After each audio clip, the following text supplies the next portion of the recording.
वेदांत माता की कंटिन्यू जल्दी आए कंटिन्यू मुद्दा लईए एक पछी एक जे सिमिलर है गॉसना नियमना उपयोग गॉसनो नियम भणी गया सळंग सूत्र है गॉसना नियमनो याद राखवा जेवुं फाई बराबर सदिश ई डॉट डी ए बराबर क्यू बाय एप्सिलॉन नॉट आ फ्लक्सનું એક સળંગ સૂત્ર છે ઘણી વખત આપણે આ સંકલન સ્વરૂપને E ઇન્ટુ એ સ્વરૂપે પણ લખતા હોઈએ છીએ તો is equal to q by epsilon not આ પરિસ્થિતિમાં જે ગોસનો નિયમ છે એ કેમ ભણ્યા એનો ઉપયોગ શું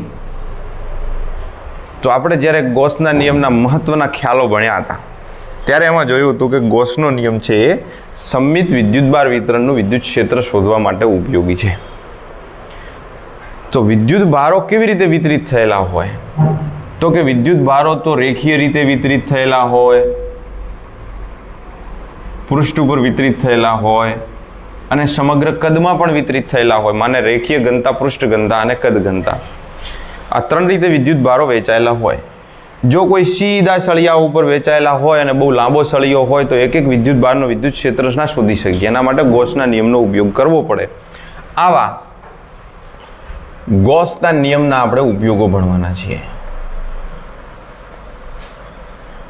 ગોસના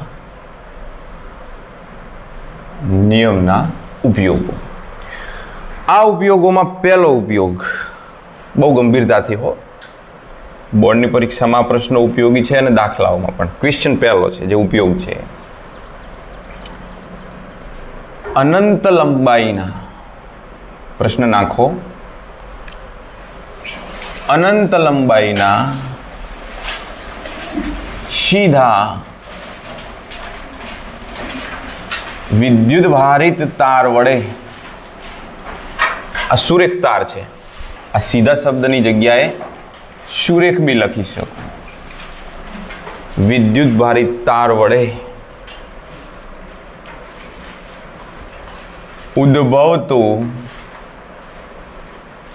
વિદ્યુત ક્ષેત્ર મેળવો પાછળ એવું બી લખે કે ગોસના નિયમના ઉપયોગ વડે મેળવો ખાલી એટલું કોઈ ઉમેરો થઈ શકે ના થાય તો બી વાંધો નહીં પણ અનંત લંબાઈના સુરેખ તાર વડે વિદ્યુત ભારિત તાર વડે વિદ્યુત ક્ષેત્ર શોધવાનું છે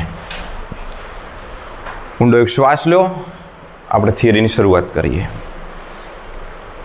લો ઊંડો શ્વાસ બરાબર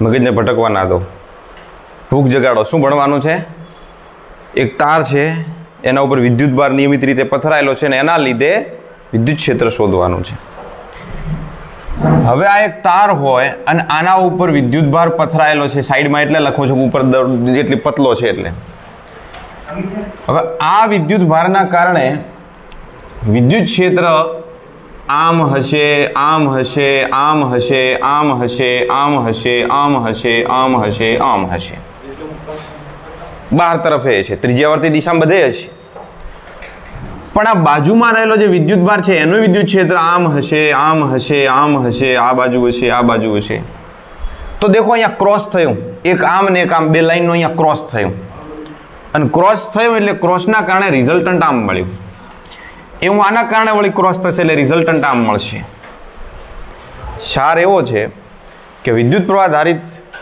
વિદ્યુત ભાર ધારિત જે સળિયો છે એના લીધે જે વિદ્યુત ક્ષેત્ર છે એ હંમેશા આપણને લંબરૂપે જ મળશે આનું વિદ્યુત ક્ષેત્ર તારને સમાંતર નહીં હોય આ માર્કર ઉપર વિદ્યુત ભાર છે તો એનું વિદ્યુત ક્ષેત્ર આમ કે આમ નહીં હોય વિદ્યુત ક્ષેત્ર કેમ હશે બહાર તરફ લંબરૂપે ત્રિજ્યાવર્તી દિશામાં ઇધર ધ્યાન આ દિશામાં હશે કેમ આ દિશામાં હશે ઉપરનો વિદ્યુત ભાર અને નીચેનો વિદ્યુત ભાર એકબીજાના ક્રોસિંગ ક્ષેત્રને કાપી નાખે છે અને પરિણામી ક્ષેત્ર લંબરૂપે આપે છે આ રીતે એક આમ કહે છે ને ઉલ્યાની લાઈન આમ નીકળે છે રિઝલ્ટન્ટ વચ્ચે નીકળી ગયું તો મગજમાં એક વસ્તુ એ ફિટ કરી નાખી કે તારના લીધે વિદ્યુત ક્ષેત્ર ત્રાસું દોઢું નહીં મળે લંબરૂપે મળશે આપણે એ શોધવાનું છે તો પહેલા એક આકૃતિ જોઈ લઈએ કે કેવું વિદ્યુત ક્ષેત્ર શોધવાની વાત છે. આન્સર આ છે એક અનંત લંબાઈનો વાહક સુરેખ તાર, જે એકદમ પતલો છે. આપણે પતલો જ બતાવીએ, અને અમે ત્રુટક રેખા એટલે બતાવી કે અનંત લંબાઈનો છે. ઉપર બહુ બધો છે, નીચે બહુ બધો છે, અને આના ઉપર ચાર્જ ડિસ્ટ્રીબ્યુટ થયેલો છે. તમે ઋણ લઈ શકો છો, ધન લઈ શકો છો. ફરક એટલો છે કે જો ઋણ લીધો હોય તો ક્ષેત્ર રેખાઓ અંદર, અને ધન લીધો છે તો ક્ષેત્ર બહાર તરફ હશે. આના પરના કોઈ ઓ બિંદુથી લંબ રૂપે આવેલું આટલે એક બિંદુ છે, અને આ બિંદુનું નામ છે, માની લો કે પી, જેનું અંતર છે આર. તો આ પી બિંદુ પાસે આપણે વિદ્યુત ક્ષેત્ર શોધવું છે, લંબરૂપે આવેલા કોઈ બિંદુએ. હવે ત્યાં શું વિદ્યુત ક્ષેત્ર આમ હશે, કેમ હશે, આપણે જાણી લઈએ. આ તારને આવી રીતે તમારી હથેળીમાં પકડીને તમે આમ ઘુમાયો વલોણાના જેમ, તો પેલું પી બિંદુ આમ ફરશે એની આસપાસ. તો પી બિંદુ જ્યાં ફરે છે એ જગ્યા બતાવો. તમે જુઓ, ના પી બિંદુ આટલે પહોંચ્યું, અને ત્યાંથી ફરીને પાછું આમ આવ્યું. તો આ રીતનું એક વર્તુળ, એક સર્કલ બને. આ રીતનું એક સર્કલ બને. તો આ સર્કલ ઉપરનું દરેક બિંદુ સંમિત બિંદુ કહેવાય. અહીંયા, કારણ કે બધાનું અંતર કેટલું થવાનું? આર. આ અંતર કેટલું થવાનું? આર. માની લો કે આ બિંદુનું નામ છે પી, આનું નામ છે પી ડબલ ડેશ, પી ડેશ. 3 બિંદુઓ બતાવ્યા મેં. તો આ બધા બિંદુઓ ઉપર વિદ્યુત ક્ષેત્ર સરખું હશે, કારણ કે તારથી એમનું અંતર સરખું છે. પણ વિદ્યુત ક્ષેત્ર છે કેટલું ખબર નથી.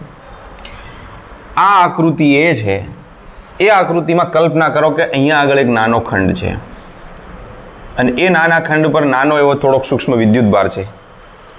સૂક્ષ્મ વિદ્યુતભારના કારણે પી પાસે સૂક્ષ્મ ક્ષેત્ર હશે, અને એ સૂક્ષ્મ ક્ષેત્ર આ બાજુ છે. માની લો કે આ ખંડનું નામ છે P1, તો વિદ્યુત ક્ષેત્રનું નામ હું આપી દઉં DE1. સદિશ ફોર્મમાં હોય તો DE1 સદિશ સ્વરૂપે. સેમ ટુ સેમ એવા જ નીચે તરફના અંતરે એવડો જ નાનો ખંડ કલ્પો, ને જેનું નામ આપી દઈએ P2, અને આ P2ના કારણે P બિંદુએ વિદ્યુત ક્ષેત્ર તમે બતાવો, તો માની લો કે એ વિદ્યુત ક્ષેત્ર છે સદિશ DE2. એક આમ, તો પરિણામી ક્ષેત્ર આમ, જે થશે સૂક્ષ્મ ખંડોના કારણે સદિશ DE. તો ખબર પડી ગઈ કે આપણને તારના લીધે વિદ્યુત ક્ષેત્ર લંબ રૂપે મળવાનું છે તારની અક્ષથી. ટૂંકી વાત એટલી છે કે વિદ્યુત ભારિત તારના લીધે વિદ્યુત ક્ષેત્ર શોધીએ છીએ તો વિદ્યુત ક્ષેત્ર તારથી લંબ રૂપે મળશે. રેડી? પણ આમાં ગોસનો નિયમનો ઉપયોગ ક્યાં કરવો? શોધવું કેવી રીતે? આવડા લાંબા તાર ઉપર ને નીચેથી કેવી રીતે શોધવું? તો યાદ કરો, તમને કહેવામાં આવ્યું હતું કે તમારે જ્યારે ગોસનો નિયમ લગાડવો હોય ત્યારે તમે કોઈ પણ આકાર કે પ્રકારનું, સાઇઝનું, પરિમાણનું ગોસિયન પૃષ્ઠ બનાવી શકો છો. આપણે આ તાર ઉપર જ એક ગોસિયન પૃષ્ઠની કાલ્પનિક રચના કરી દઈએ કે આવું અમારે ગોસિયન પૃષ્ઠ લેવું છે. તમે સમઘન લઈ શકો છો, તમે નળાકાર લઈ શકો છો, યા કોઈ બી આકાર લઈ શકો છો, પણ બંધ પૃષ્ઠ બનાવવાનું છે. એટલે આકૃતિ એના જેવી બીજી એક બાજુમાં હું આકૃતિ લઈ લઉં કે આ અનંત લંબાઈનો તાર છે માની લીધો. એટલે હવે આપણે ડેશ કરવાની જગ્યાએ ટૂંકમાં એક તાર દોરી દઈએ કે હા, આ એ વાળો જ તાર છે જે અહીંયા છે, અને આ તારની અંદર વિદ્યુતભાર જે વિતરણ છે એ નિયમિત છે, અને ધન વિદ્યુતભાર આપણે લીધો છે, ઋણ બી લઈ શકીએ છીએ. આ તારની આજુબાજુ એક ગોસિયન પૃષ્ઠની કલ્પના કરો, અને ગોસિયન પૃષ્ઠ એવું કલ્પીએ કે જેનું ક્ષેત્રફળ વગેરે ગણવું હોય તો આપણને ઇઝી રહે, એટલે આપણે એક નળાકારીય ગોસિયન પૃષ્ઠની કલ્પના કરીએ. આ બની ગયું સિલિન્ડર.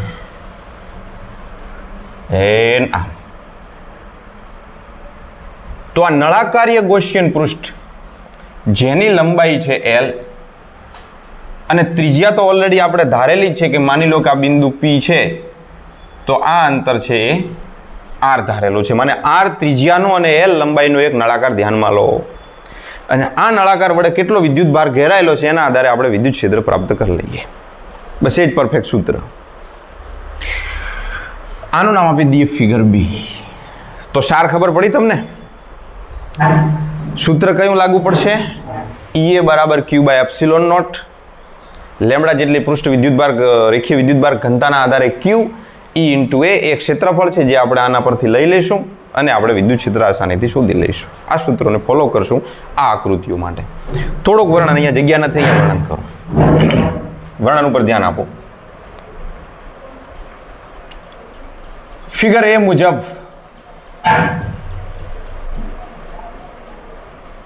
લેમ્બડા જેટલી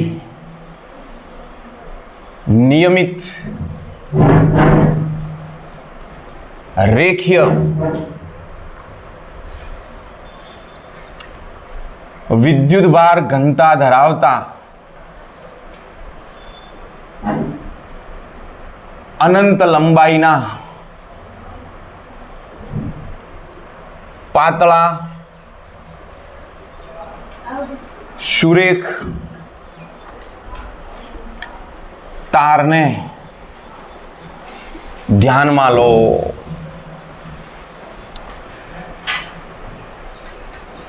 તારથી r અંતરે રહેલા P બિંદુએ વિદ્યુત ક્ષેત્ર મેળવવા અથવા મેળવવું છે. જો તારને બિલકુલ અટક્યા વગર હું વર્ણન લખું છું, ભ્રમણ આપવામાં આવે તો P, P' અને P" જેવા બિંદુઓ પાસે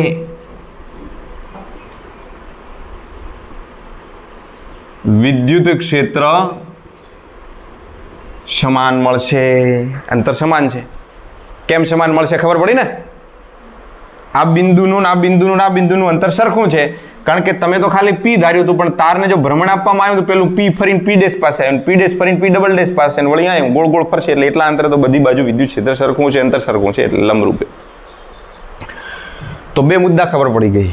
પહેલામાં ધાર્યું છે લેમ્બડા રેખીય વિદ્યુતભાર ઘનતા ધરાવતો અનંત લંબાઈનો સુરેખ પાતળો એક તાર છે અને એ તારથી P બિંદુએ વિદ્યુત ક્ષેત્ર શોધવું છે. જો ભ્રમણ આપવામાં આવે તો P', P" ને P આવા ત્રણેય બિંદુએ વિદ્યુત ક્ષેત્ર સરખું મળશે. એવા બીજા ધારો તો બી ચાલે.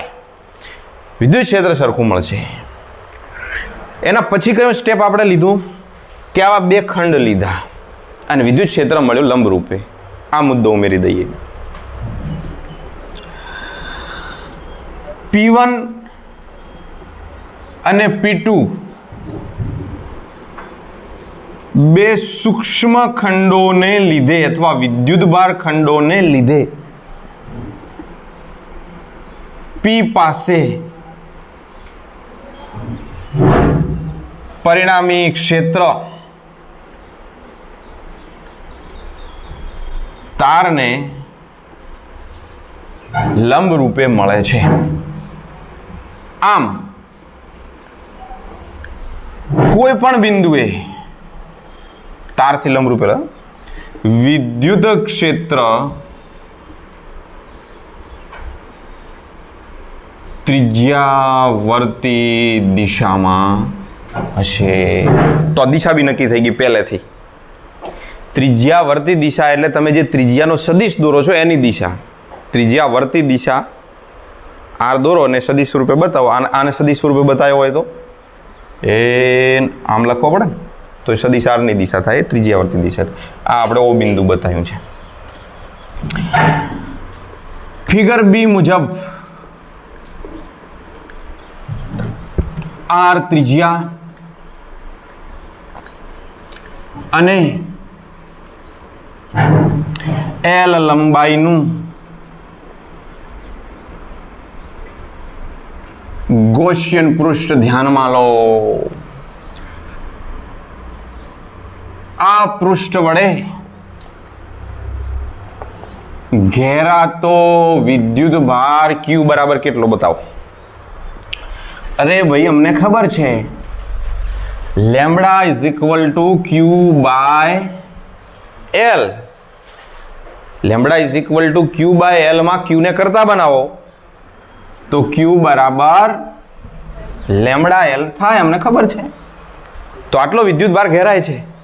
હવે તમે જુઓ તમારી કલ્પના કેટલી સારી છે કે જેટલો એલ વધારે થતો જશે એટલો વિદ્યુતભાર વધતો જશે. આપણે બરાબર તો ધાર્યું છે. ક્યુનું મૂલ્ય કોના પર ડિપેન્ડ કરવાનું છે? એલ ઉપર. તમે આવડું પૃષ્ઠ ધાર્યું એવડું આવડી નાની પૃષ્ઠની ધારી હોત તોય ચાલોત અને મોટો પૃષ્ઠો ધાર્યો હોત તોય ચાલોત, કારણ કે એલ વધતો જવાનો. આમાં આરને હજી નથી લાવ્યો. જુઓ તમે ક્યાંય આર નથી. આર તો ઇન્ટેન્સિટી બતાવી રહ્યો છે. વિદ્યુત ક્ષેત્ર રેખાઓ તો જેટલી આવે એટલી આવશે. તીવ્ર છે કે ઓછું છે અલગ વાત છે. તો ક્યુ બરાબર લેમ્બડા એલ આપણને ખબર પડી ગઈ. હવે આ વાળા સૂત્રોનો ઉપયોગ કરીએ.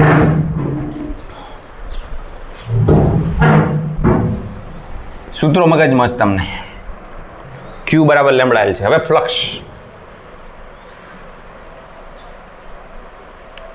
ફ્લક્સ ફાઈ બરાબર q by epsilon not. Phi બરાબર ક્યુ કેટલા છે? Lambda l by epsilon not. Equation number 1. અચ્છા, બીજું સૂત્ર કયું? ફાઈ બરાબર ઈ ઇન્ટુ એ. તમે ઈ ઇન્ટુ ડીએ વાળો કરી શકો છો સંકલન. અંતે સંકલનમાંથી ઈ બારા કાઢશો, ડીએ નું એ કરશો ને એની જગ્યાએ ક્ષેત્રફળ લખશો. શું ફરક પડે છે? તો બેન શ્રી મિત્તલબેન, એ એટલે આપણી પાસે આપેલા સિલિન્ડરનો એરિયા છે. વર્તુળનું ક્ષેત્રફળ થાય પાઈ આર સ્ક્વેર થાય, હે ને? પાઈ આર સ્ક્વેર થાય. પણ અહીંયા તો સિલિન્ડર છે એટલે તમારે અહીંયાથી એક આંટો આમ ફરી જવાનો, પાછી એલ લંબાઈ સાથે ગુણી દેવાના. આપણે લંબાઈ ગુણ્યા પહોળાઈ કરતા હતા. અને ખબર છે સિલિન્ડર માટેનો તમને એરિયા ખબર છે. બોલો કેટલો થાય? 2 પાઈ આર એલ. આ બેઝિક છે. આ ના આવડતો હોય ને તો તમે પાછા જતા રહો રિવર્સમાં, 6ઠા 7મા 8મા 9મા 10મા ભણીને પાછા 11 સાયન્સમાં 12 સાયન્સમાં પછી આવો. સમીકરણ નંબર બગડે 2. બંને ફાઈના સૂત્ર છે એટલે આ બંનેને સરખામણી થઈ શકે. માટે ઈ ઇન્ટુ 2 પાઈ આર એલ બરાબર લેમ્બડા એલ ભાગ્યા એપ્સિલોન નોટ. અને આના પછી જો એલ તમે ધાર્યો તો ગયો, ધારેલી વસ્તુ ગઈ આમાંથી એલ. હવે તમે ગમે એ લેન્થ નો લેતા હો, આમાં કોઈ ફરક પડ્યો જ નહીં. તો પદ શું મળ્યું? ઈ બરાબર lambda upon 2 pi epsilon not into r. મને તો આ સૂત્ર ગમે છે. મને આ સૂત્ર હેલું લાગે છે. તમને લાગ્યું? કોના પર ડિપેન્ડ કરે છે વિદ્યુત ક્ષેત્ર? અંતરના વ્યસ્ત પ્રમાણમાં. વર્ગ નથી, માત્ર અંતરના વ્યસ્ત પ્રમાણમાં. આમ તો વિદ્યુત ક્ષેત્ર અંતરના વર્ગના વ્યસ્ત પ્રમાણમાં હોય. અનંત લંબાઈના તાર વડે વિદ્યુત ક્ષેત્ર અંતરના વ્યસ્ત પ્રમાણમાં છે. ઈ બરાબર lambda upon 2 pi epsilon not into r. સદિશ સ્વરૂપે લખતા પહેલા અથવા કરીને એક બીજી વસ્તુ તમને કહું છું. ઓર ઈ બરાબર નીચે મારે 2 ગુણ્યા 2 4 કરવા છે તો ઉપર 2 વડે ગુણવા પડશે, હે ને? તો આ થઈ ગયા 4 pi epsilon not into r. અને મેં સાંભળ્યું છે કોઈ કહેતું હતું કે 1/4 પાઈ એપ્સિલોન નોટ ને કે કહેવાય છે. કોણ કહેતું હતું આમ? તો આ તો સહેલું સૂત્ર લાગે છે. 2k લેમ્બડા ભાગ્યા આર, 2k લેમ્બડા ભાગ્યા આર તો ઈઝી સૂત્ર છે. અને સદિશ સ્વરૂપે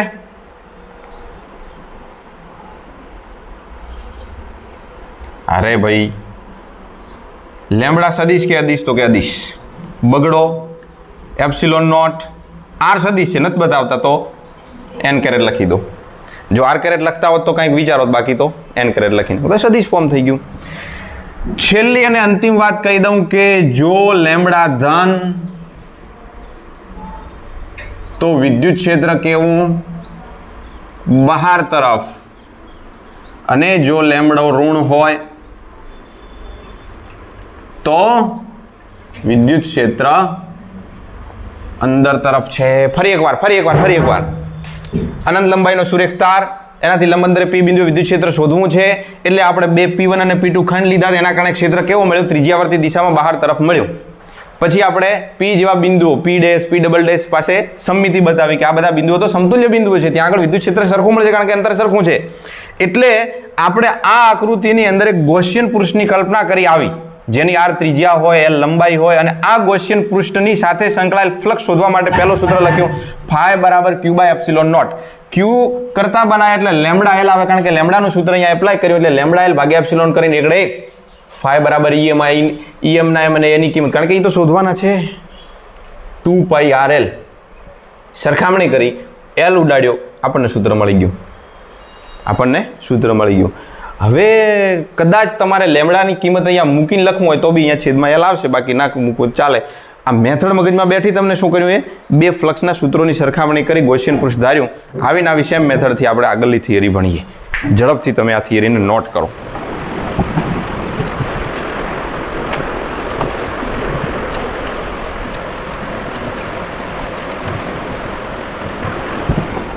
બીજો પ્રશ્ન ગૌસના નિયમના ઉપયોગમાં.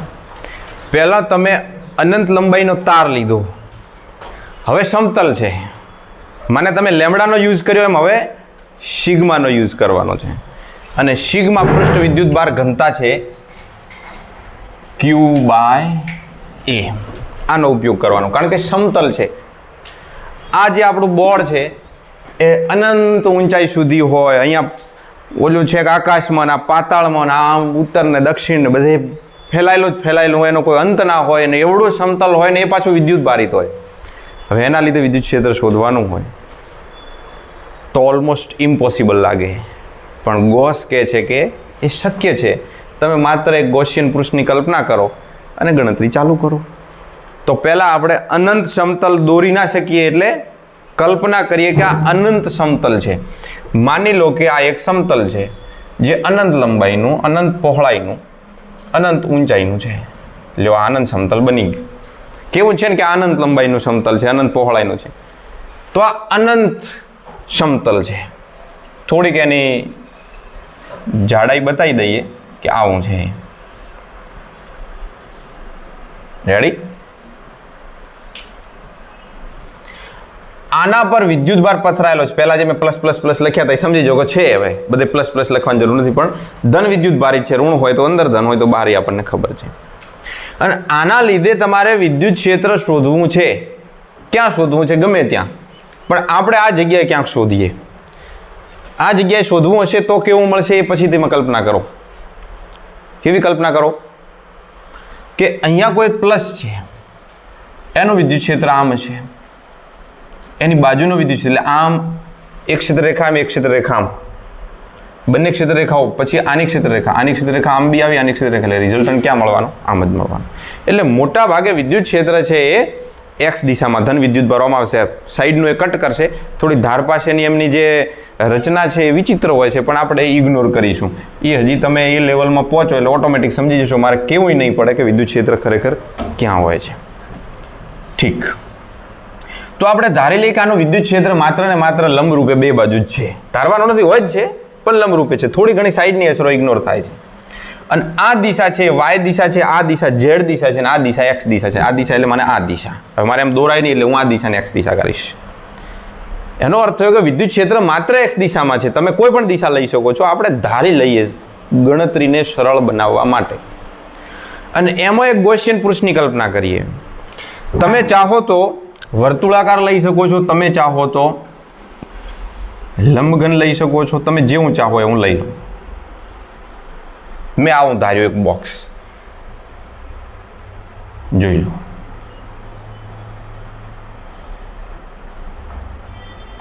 દેખાય છે?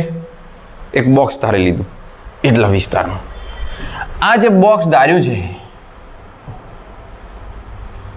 આ દિશા કઈ ધારી છે આપણે? એક્સ દિશા ધારી છે. હવે જે આ બોક્સ છે, આ બિંદુઓ લઈ લો, અને આ વાય થઈ ગઈ. આ બોક્સની જે આ સપાટી છે, આ સપાટી છે, નીચેની પેલી સપાટી છે, માને આ સપાટીઓ છે આજુબાજુની, એ સપાટીઓ માટે વિદ્યુત ક્ષેત્ર તો આમ છે ને એનો ક્ષેત્રફળ સદિશ લંબરૂપે છે. વિદ્યુત ક્ષેત્રની દિશા તો આમ છે.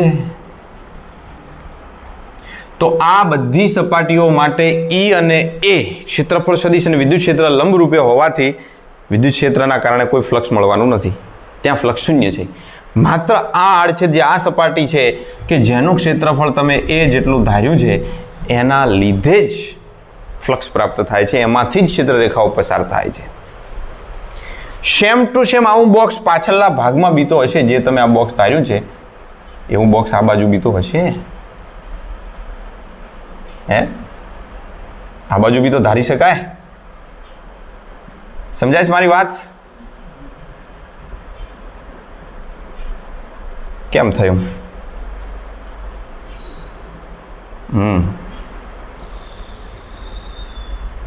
આ બોક્સ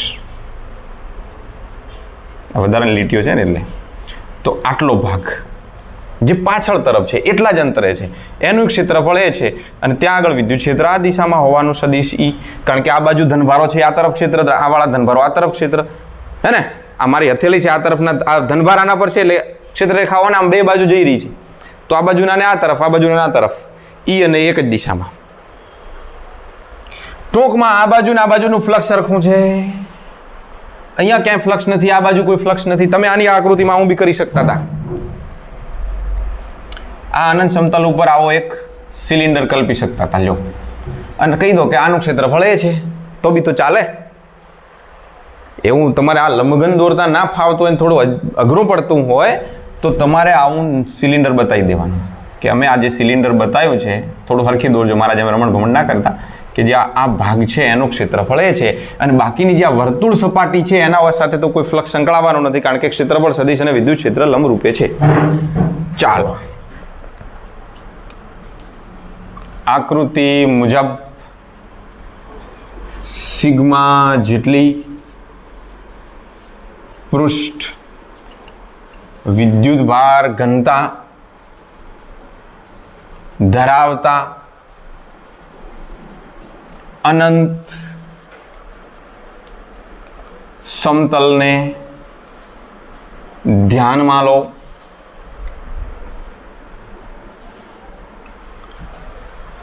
સમતલને લંબ અક્ષ x અક્ષ પસંદ કરતા વિદ્યુત ક્ષેત્ર y અને z પર નહીં પરંતુ માત્ર x અક્ષની દિશામાં છે. વર્ણન આવડી ગયો?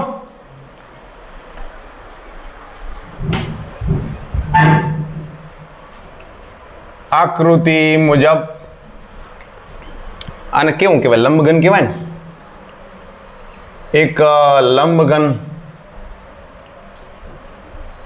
ગૌસિયન પૃષ્ઠ કલ્પો એનું ક્ષેત્રફળ એ ધારી લીધું છે. વર્ણન નથી કરતા, હવે સીધી ગણતરી. આ બાજુનો ભાગ તેના બાકીના જે ભાગો છે એમાંથી તો ક્ષેત્ર શૂન્ય છે એટલે એ કયા કહેવાય? તેના વિદ્યુત ક્ષેત્રને સમાંતર સમતલોમાંથી ફ્લક્સ પસાર થતું નથી, તેથી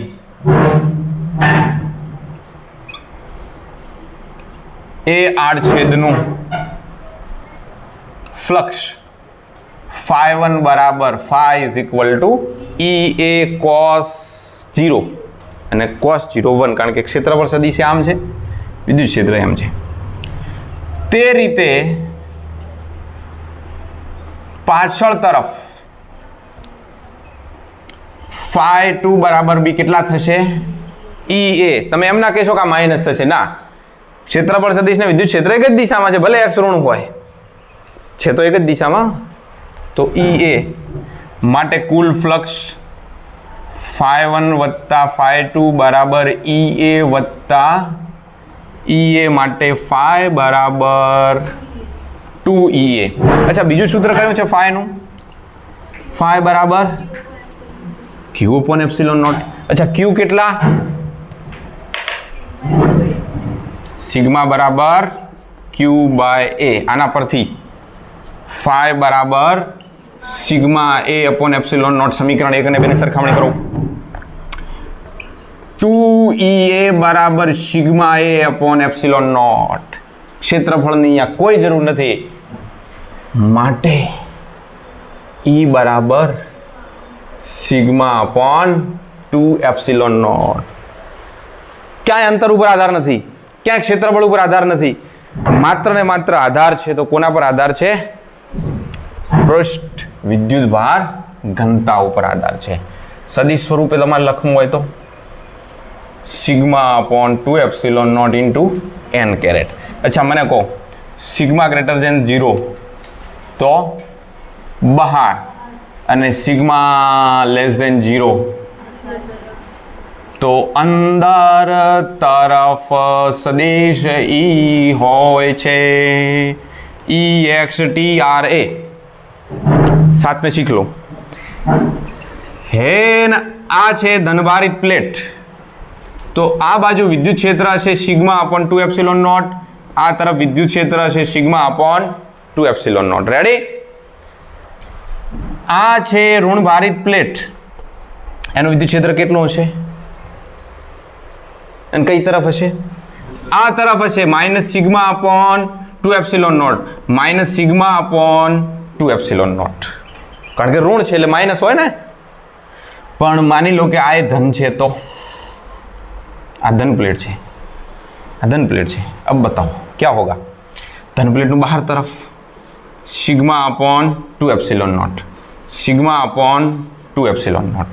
અચ્છા આ બિંદુએ શું થશે? આનું હશે આનું છે એમ આનું હશે આનું હશે તો આ પ્લેટનું આ તરફ હશે સિગ્મા અપોન 2 એપ્સિલોન નોટ. અચ્છા આની પૃષ્ઠ વિદ્યુત ભાર ઘનતા સિગ્મા છે અને આની સિગ્મા 2 છે. અલગ અલગ ઓળખાણ આપીએ તો અહીંયા શું લખાશે? Sigma 1 upon 2 epsilon not sigma 2 upon sigma 1 sigma 2 અને આ પ્લેટની બી હશે આ તરફ સિગ્મા 2 અપોન 2 એપ્સિલોન નોટ. મને અહીંયા સરવાળો થશે.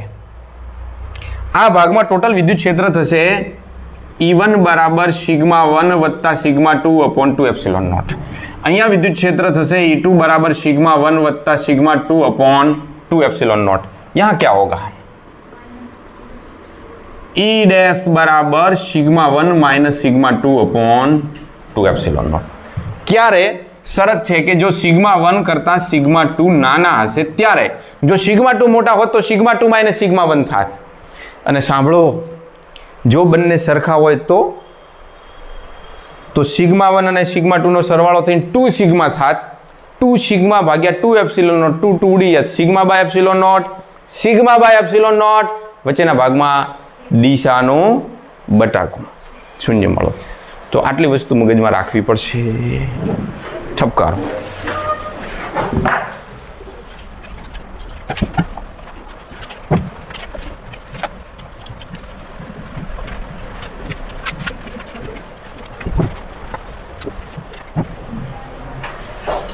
પેલી જે આગળના પ્રશ્નની આકૃતિ દોરતા ના આવડતી હોય ને તો તમારે સમઘન બોક્સની જેમ લંબઘન બોક્સ બનાવી દેવાનું. પહેલાં આવી પ્રેક્ટિસ કરવાની. આ બોક્સ જેમ તમે સમઘન દોરો છો લંબઘન દોરતા તો આવડે જ કે? આ બનાવ્યું એના પછી વચ્ચેના ભાગમાં તમારે સેમ ટુ સેમ એવી ફ્રેમ ઊભી કરી દેવાની અને આ ફ્રેમ જે છે એની ઉપર બીજી ફ્રેમ તમારે દોરી દેવાની. Box ready. આ ફિગર તમારી તૈયાર થઈ ગઈ. આને થોડી જાડાઈ આપી દેવાની. સમજ્યા ને? તો ટાઈમ નહીં જાય અને એકદમ સિમેટ્રી બી રહેશે. આકૃતિ દેખાવામાં સુદૃઢ લાગવી જોઈએ, સ્વચ્છ લાગવી જોઈએ. તમારે જેમ રૂપાળા દેખાવું છે એમ આકૃતિને બિચારી રૂપાળી દેખાવું. રૂપવાળી. નારાયણ નારાયણ. પ્રશ્ન ત્રીજો. ગોસના નિયમનો સિલેબસનો અંતિમ ઉપયોગ. સિલેબસનો મને એક્સ્ટ્રા હું આપીશ અને પાઠ્યપુસ્તકનો પણ આ છેલ્લો પ્રશ્ન છે. પાતળી ગોળીય કવચ જે વિદ્યુત ભારિત છે ને એના લીધે કવચ એટલે ફૂટબોલ, વોલીબોલ અંદરથી પોલું છે, અંદરથી પોલું હોય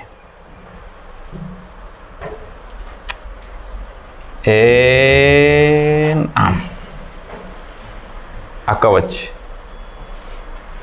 અંદર કાંઈ નથી પણ એની સપાટી પર ચાર્જ છે અને આપણે પસંદ હંમેશા ધન ચાર્જ જ કર્યો છે. એનું કાંઈક કેન્દ્રથી સપાટીનું અંતર જે છે એનું નામ આપી દઈએ કેપિટલ આર, રેડિયસ. પણ પ્રશ્ન એ થયો કે શું આ કવચની અંદર શોધવાનું છે કે બહાર? ઇલેક્ટ્રિક ફિલ્ડ શોધીએ ક્યાં? એટલે બે પ્રશ્નો ઊભા થઈ ગયા. એમાં પહેલું નામ આપી દઈએ કવચની બહારના બિંદુએ વિદ્યુત ક્ષેત્ર.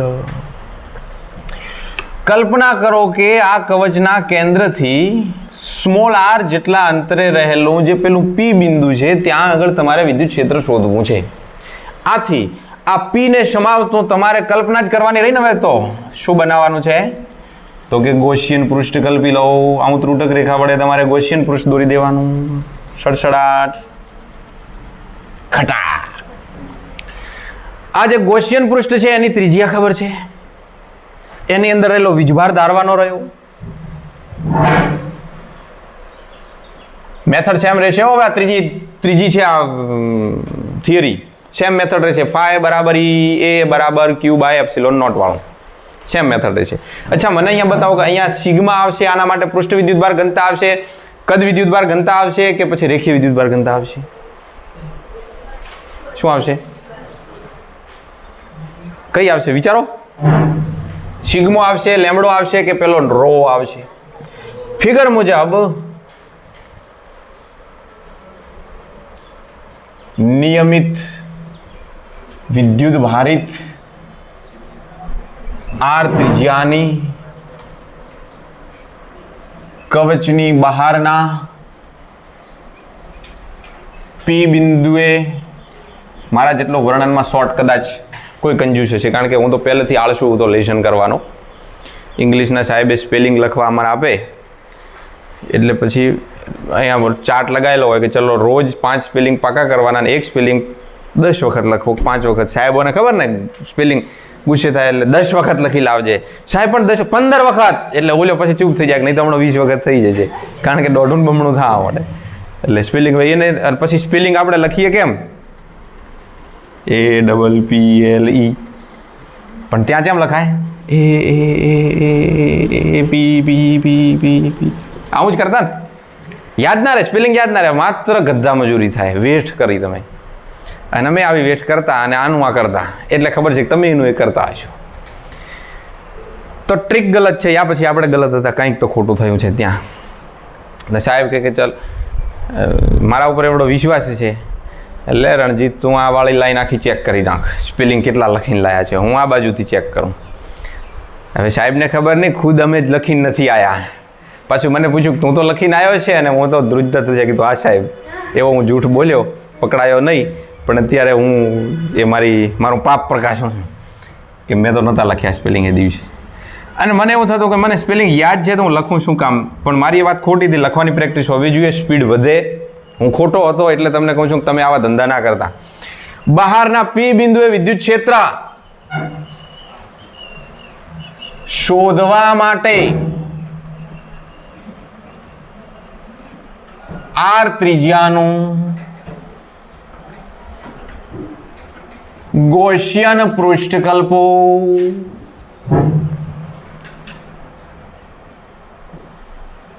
પૃષ્ઠ પરના દરેક સૂક્ષ્મખંડ માટે માની લો કે તમે અહીંયા નાનો એવો સૂક્ષ્મખંડ લીધો છે, અને સૂક્ષ્મખંડ લીધો છે એટલે એનું ક્ષેત્રફળ હોય, અને ક્ષેત્રફળ હોય એટલે કઈ ઘનતા આવે? પૃષ્ઠ ઘનતા આવે. દરેક સૂક્ષ્મખંડ માટે અહીંયા વિદ્યુત ક્ષેત્ર, જો આ જગ્યાએ વિદ્યુત ક્ષેત્ર કેવું હશે? આ પી, આ ધનભાર છે તો એનું વિદ્યુત ક્ષેત્ર કઈ રહેશે? આ રહેશે, સદિશ E. આનું ક્ષેત્રફળ સદિશ DA. એક જ દિશામાં છે બંને. વિદ્યુત ક્ષેત્ર સપાટીને લંબ અને ક્ષેત્રફળ સદિશની દિશામાં હોય છે. આવા બધા જ ખંડોનું કુલ ફ્લક્સ ફાઈ બરાબર સદિશ E ડોટ DA. તમને કહી દઉં EDA cos 0 થાય છે આપણે લખતા નથી. સમજ્યા ને? એક જ દિશામાં છે. જો એક જ દિશા બધે અહીંયા બધે એટલે બધાનું આપણે સંકલન કરી નાખ્યું. EM ના M અને DA સંકલનમાં DA નું થઈ ગયું એ છેવટે તો સૂત્ર આવ્યું E phi બરાબર એ અને એ એટલે કવચનું ક્ષેત્રફળ ગોળાનું ક્ષેત્રફળ બતાવો ક્યાં હોગા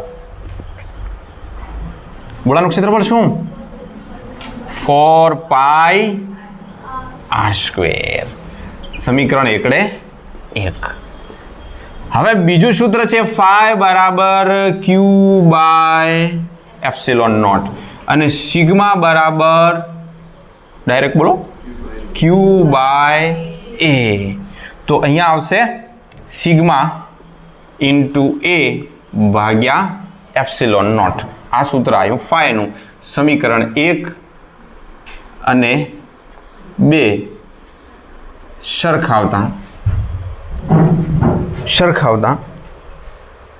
આ વાળું પહેલા લખીએ લઈને કરતા બનાવતા E into 4 pi r² is equal to sigma a upon epsilon not.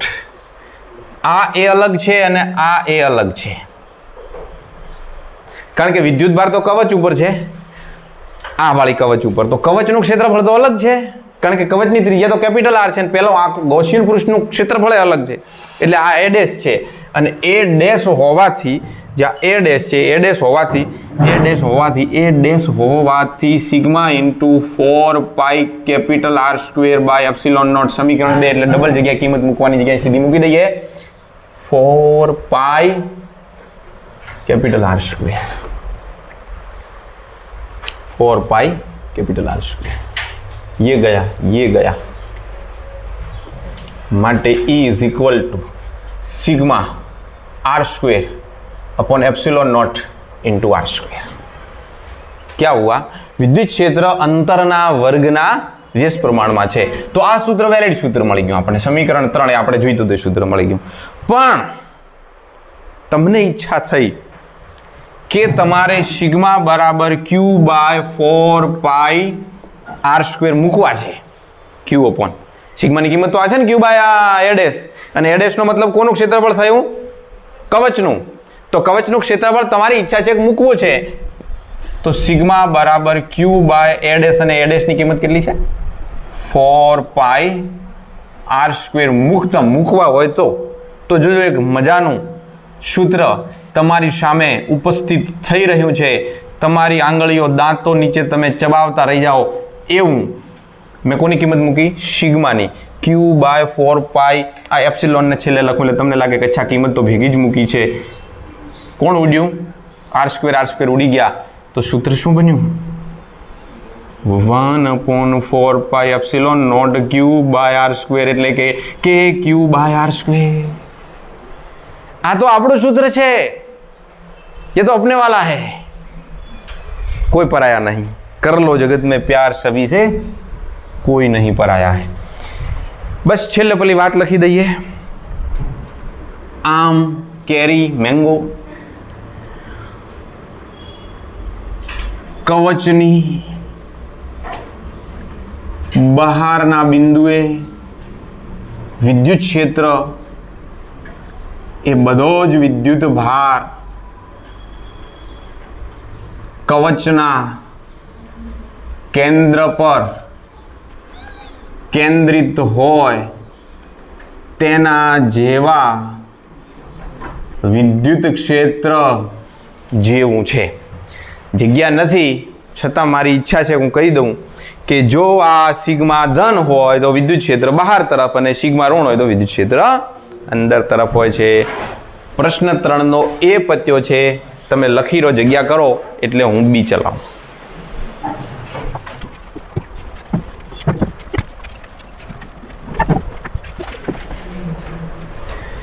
પ્રશ્ન બી કવચની અંદરના બિંદુએ સેમ ટુ સેમ એ જ ગોળો છે કોઈ ગોળો બદલાણો નથી એનું આ કેન્દ્ર છે એની ત્રિજ્યા છે કેપિટલ R પરંતુ કવચની અંદરના કોઈ બિંદુએ માની લો કે આ P બિંદુ હવે અંદરના ભાગમાં છે. જો બંને થિયરી સાથે લખતા હો પણ એ અને બી ન હોય તો આપણે P ડેશ ને R ડેશ એવું ધારી શકીએ પણ P આ બિંદુ અંદરની તરફ છે અને આ એની રેડિયસ છે એ છે સ્મોલ r તો P ને સમાવતું આ વખતે ફરીથી તમે ગૌસિયન પૃષ્ઠ કલ્પી નાખો અને આ ગૌસિયન પૃષ્ઠ સાથે સંકળાયેલું ફ્લક્સ શોધવાનું છે. થોડુંક વર્ણન ફિગર મુજબ કવચની અંદરના ભાગમાં P બિંદુએ વિદ્યુત ક્ષેત્ર મેળવવા માટે તમે શું બનાવ્યું? ગૌસિયન પૃષ્ઠ.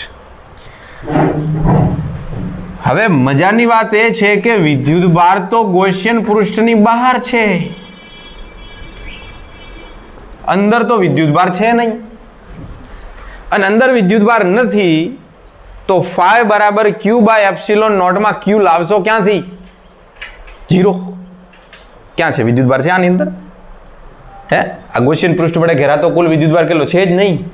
તો Q બરાબર 0, તો phi બરાબર 0, તો E બરાબર 0. જવાબ ખબર પડી? મતલબ અંદરના ભાગમાં ઇલેક્ટ્રિક ફિલ્ડ નથી.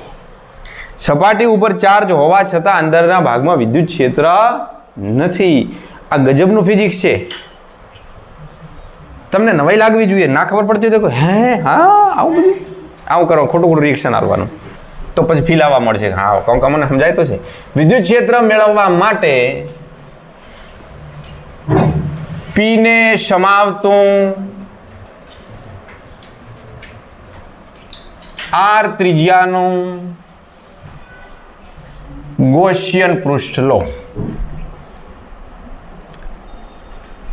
આ પૃષ્ઠ માટે phi બરાબર EA બરાબર 4 પાઈ r². એક ફ્લક્સ મળી ગયું. સમીકરણ નંબર 1 તથા phi બરાબર Q બાય એપ્સિલોન નોટ. પરંતુ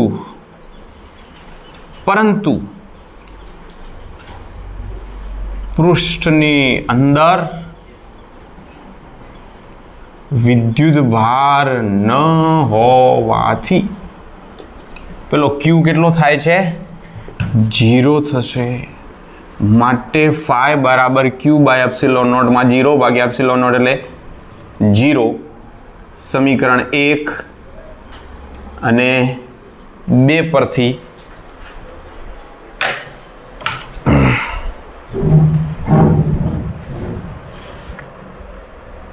E ઇન્ટુ A બરાબર 0, માટે E બરાબર 0. મને અંદરના ભાગમાં વિદ્યુત ક્ષેત્ર 0 છે.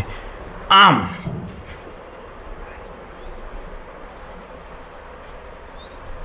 વિદ્યુત ભારિત કવચની અંદરના ભાગમાં વિદ્યુત ક્ષેત્ર ઓલવેઝ 0 હોય છે, 0 હોય છે, 0 હોય છે, 0 હોય છે. ચાલો બહારના ભાગમાં E चले छे 1/r². अभी देखा ना? अंदरना भागમાં બોલો વિક્રમભાઈ, અંદરના ભાગમાં વિદ્યુત ક્ષેત્ર કેટલું મળ્યું? 0 મળ્યું. અંદર 0, બહાર અંતરના વર્ગના વ્યસ્ત પ્રમાણમાં. ગ્રાફ જો તમે E વર્સેસ R નો લ્યો, એન આ છે R, આ છે E. આટલે સપાટી હોય જ્યાં R બરાબર કેપિટલ R થતા હોય એટલે ત્રિજ્યા થતી હોય. આ છે કેન્દ્ર O. ગ્રાફમાં ખબર પડે ને, કેન્દ્રથી તમારું અંતર વધ્યું તમે સપાટી ઉપર આવ્યા. જ્યાં સુધી સપાટી ઉપર નથી આવ્યા ત્યાં સુધી અંદરના ભાગમાં વિદ્યુત ક્ષેત્ર નથી. આટલે સુધી વિદ્યુત ક્ષેત્ર નથી. અહીંયા વિદ્યુત ક્ષેત્ર અચાનક જ વધી ગયું. સપાટી ઉપર મેક્સિમમ હોય એટલે આ મૂલ્ય છે E મેક્સિમમ. અને પછી વિદ્યુત ક્ષેત્ર બહારના ભાગમાં 1/r² પ્રમાણે ઘટવા માંડ્યો. આ તો મેં ખાલી એમ જ બતાવ્યું છું. અંદરના ભાગમાં વિદ્યુત ક્ષેત્ર છે જ નહીં, 0 છે. સપાટી ઉપર ફૂલ થઈ ગયું અને પછી 1/r² અનુસાર ઘટવા માંડ્યું. રેડી? જે એક્સ્ટ્રાવાળી થિયરી છે હું એ અલગથી મૂકી દઈશ. મૂળ લેક્ચર ક્લાસવાળો છે એ આટલે સુધી રાખીએ.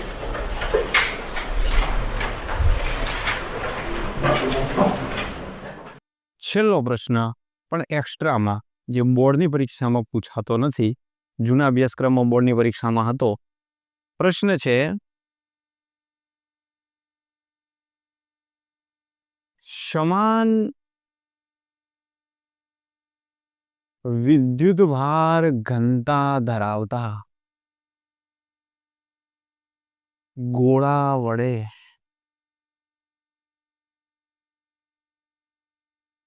ઉદ્ભવતું વિદ્યુત ક્ષેત્ર મેળવો.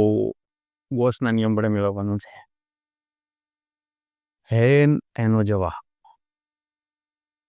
એક ગોળો લેવાનો, એની ત્રિજ્યા ધારી લેવાની, કંઈક એના પરનો વિદ્યુત ભાર ને વિદ્યુત ભાર ઘનતા ધારી લેવાની, અને આ વિદ્યુત ભાર ને લીધે વિદ્યુત ક્ષેત્ર 2 પોઈન્ટ ઉપર મેળવવું પડશે. જેમ કવચની અંદર અંદરના ભાગમાં અને બહારના ભાગમાં મેળવ્યું હતું, એમ ગોળા માટે પણ અંદરના ભાગમાં અને બહારના ભાગમાં મેળવવું પડે.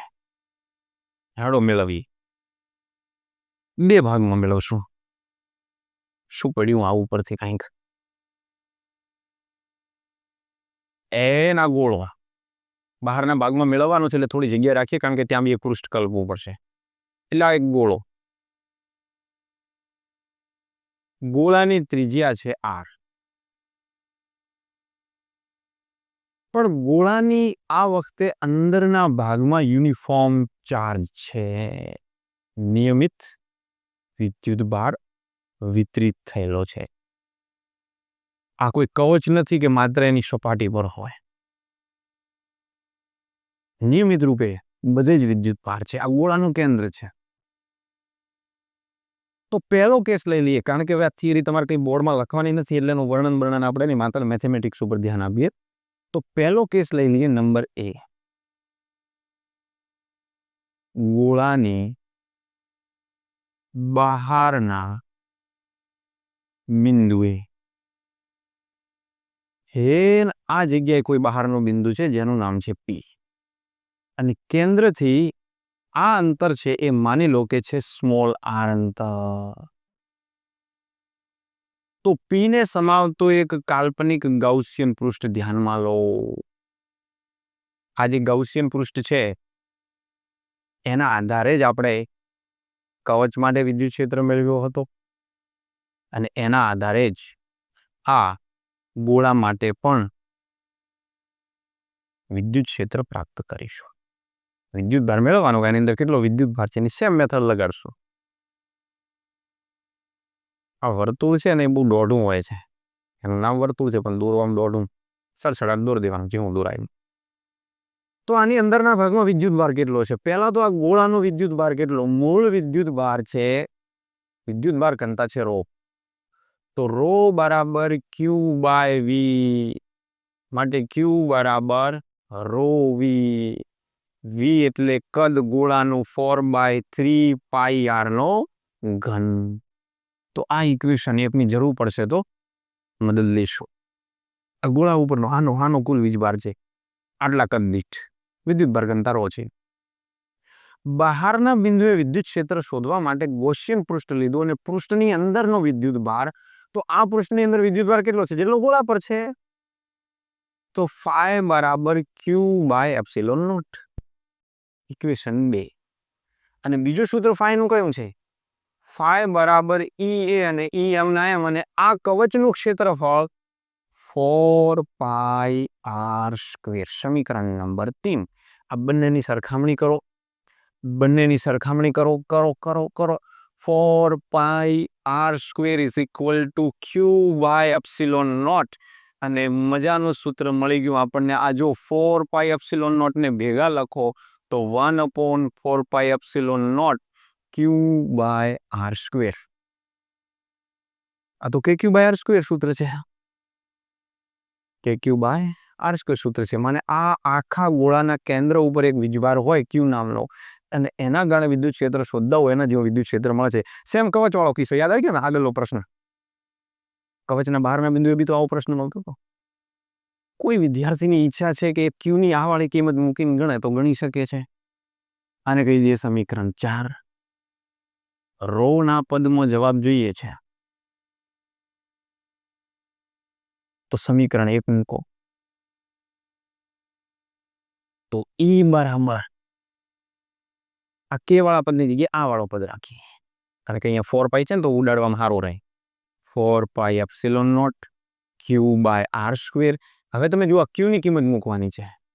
ક્યુની કિંમત છે રો ઇન્ટુ 4/3 પાઈ કેપિટલ આર નો ઘન. 4 પાઈ ગયા તો પદ વધ્યું રો આર નો ઘન અપોન તગડો આવ્યો 3 epsilon not into r square. તો જે બે સૂત્ર આપણને મળ્યા છે સમીકરણ 5 અથવા સમીકરણ 4 બંને સમીકરણમાં વિદ્યુત ક્ષેત્ર અંતરના વર્ગના વ્યસ્ત પ્રમાણમાં છે. અંદરના બહારના બિંદુએ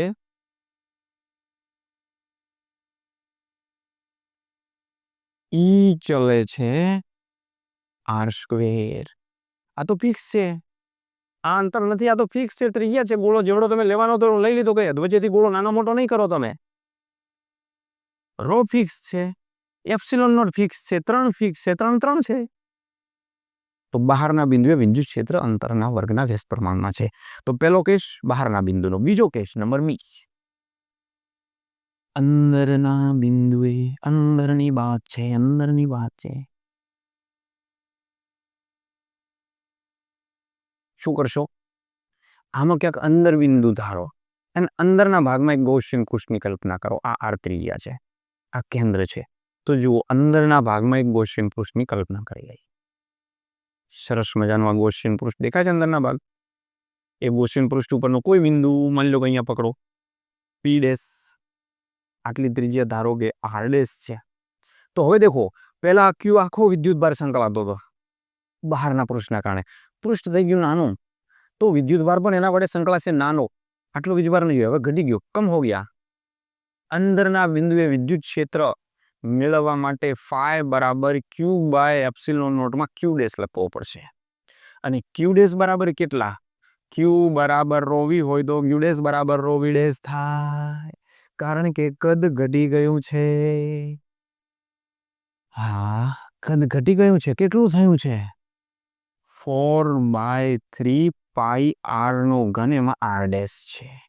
તો મૂકો કિંમત રો ઇન્ટુ 4/3 પાઈ આર ડેશ નો ઘન ભાગાકારમાં એપ્સિલોન નોટ. ઠીક પદ લખવું હોય તો 4 પાઈ આર ડેશ નો ઘન રો ભાગ્યા 3 એપ્સિલોન નોટ. આ ફાય છે. અને બીજો ફાય કયો છે? બીજો ફાય છે આ 5 અને સમીકરણ નંબર 6. બીજો ફાય છે ફાય બરાબર ઈ ઇન્ટુ એ. ઈ ઇન્ટુ એ એક અંદરનું ક્ષેત્રફળ એ ડેશ નવું, કારણ કે ઓલરેડી એ ત્યાં વાપરી ચૂક્યા છો. તો એ થશે 4 પાઈ આર ડેશ નો વર્ગ.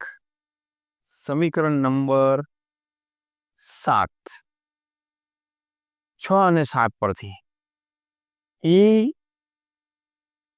4 પાઈ આર ડેશ નો વર્ગ is equal to 4 pi R dash નો ઘન ઇન્ટુ રો ભાગ્યા 3 એપ્સિલોન નોટ. 4 પાઈ ગયા. આર ડેશ નો વર્ગ ને આર ડેશ નો ઘન, એક આર ડેશ વધ્યા. તો પદ શું મળ્યું? E is equal to rho ભાગ્યા 3 epsilon not into R dash. એનો અર્થ થયો કે બધું અચળ છે. વિદ્યુત ક્ષેત્ર અંતરના સમપ્રમાણમાં છે. કોઈની ઈચ્છા હોય તો અહીંયા પણ રોની કિંમત મૂકશો. 2 મિનિટ હો માજી, ખાલી 2 મિનિટમાં હું આવું. સમીકરણ 1 અહીંયાથી તમે રોની કિંમત અહીંયાથી ઉઠાવો. માટે ઈ બરાબર આ રોની કિંમત Q by V 3 epsilon not into R dash. અને ક્યુની કિંમત ક્યુના પદની અંદર માજી આવેલા છે મળવા માટે, હું એ ધ્યાનમાં જતો જો. તો જે ક્યુ છે ભાગ્યા વી છે, તો વીની કિંમત કેટલી થશે? 4/3 વી. આના માટે કહો વી 4/3 પાઈ કેપિટલ આર નો ઘન into 3 epsilon not into R dash જैसे થઈ. ક્લિયર? સમજે છે ને વાત? રો ની કિંમત ક્યુ બાય વી. વી એટલે મૂળ ગોળાનો, કારણ કે મૂળ આખા ગોળાની મેઇન ઘનતા તો રો છે, બદલાવા નથી એકાદ માટે. એ 3 ગયા. ક્યાં બચા? Q upon 4 pi epsilon nought R નો ઘન ઇન્ટુ આર ડેશ. ઓર તમારે લખવું હોય તો 1/4 કે ક્યુ ભાગ્યા આર નો ઘન ઇન્ટુ આર ડેશ. જો આ બધું બી અચળ છે, તો વિદ્યુત ક્ષેત્રના પદમાં બહારના બિંદુ માટે જેમ લખ્યું તો અહીંયા બહારના બિંદુ એમ અંદરના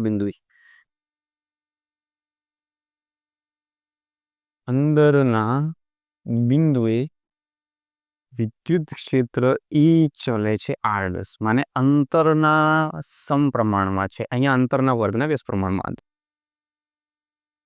જો તમે ઈ વર્સેસ આર ગ્રાફ લેશો, ગ્રાફ, તો કેવો મળશે? આ છે વિદ્યુત ક્ષેત્ર અને આ છે અંતર. કેવો મળશે? કેન્દ્ર અંદરના ભાગમાં હે, આ સપાટી છે, આ સપાટી ઉપર આર બરાબર અંતર થઈ ગયું.